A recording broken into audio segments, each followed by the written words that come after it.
வணக்கம். நெருப்பு தமிழர். இந்த திவ்யா சத்யராஜ்னு அந்த அம்மா ஒரு அம்மா இருக்கிறாங்க. அந்த அம்மா நான் கேள்விப்பட்ட வரைக்கும் ஏதோ இந்த ஊட்டச்சத்து நிபுணராகவும் அதில் பெரிய மருத்துவ சேவை பண்ணிகிட்டு இருக்கிறாங்கன்னு எனக்கு தகவல் வந்துச்சு. நான் கூட பெரிய ஒரு மதிப்பு வச்சுருந்தேன்.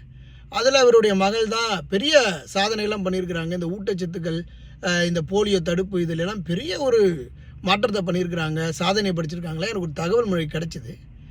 ஆனால் அந்த அம்மா இப்போ சமீப காலங்களில் திராவிட கட்சி திமுகவுக்கு களத்தில் இறங்கி பேசுகிறாங்க. அப்படி பேசும்போது அந்த அம்மா சொல்கிறாங்க, திவ்யா சத்யராஜ், நான் யாரு கூடயாவது விரும்பினேன்னா ஒரு ஆம்பளை கூட லிவிங் டுகெதர் லைஃப்பில் நான் வாழலாம். அதுக்கெல்லாம் 4 நட்சத்திரம் பார்க்க வேண்டியதில்லை. வேணும்னா நான் ஒரு குழந்தைய கூட பெற்றுக்கலாம். அதுக்கும் எந்த விதமான டேர்ம்ஸ் அண்ட் கண்டிஷன்ஸ்லாம் கிடையாது. என்ன இருக்குது, எனக்கு பிடிச்சிருக்குது, நான் குழந்தைய பெற்றுக்கிறேன் அப்படின்னு அந்த அம்மா சொல்லியிருக்குது. யார்? திவ்யா சத்யராஜ்.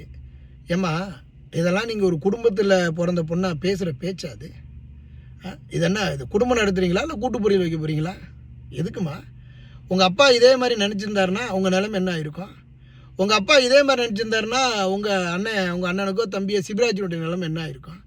ஏம்மா, வெளியில் ஏதாவது பேசணும் உருட்டணுங்கிறதுக்கு ஏதாவது உங்களுக்கு டைட்டில் கிடைக்கணும்னா இப்படி தான் பேசுவீங்களா?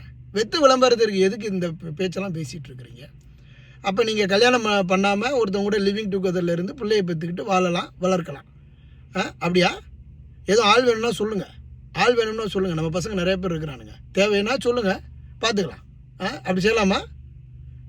நீங்கள் இதெல்லாம் ஒரு விஷயம்னு சமூக வலைதளங்களில் பேசி தமிழர்களினுடைய இதை கேவலப்படுத்துறீங்களே, அசிங்கம்.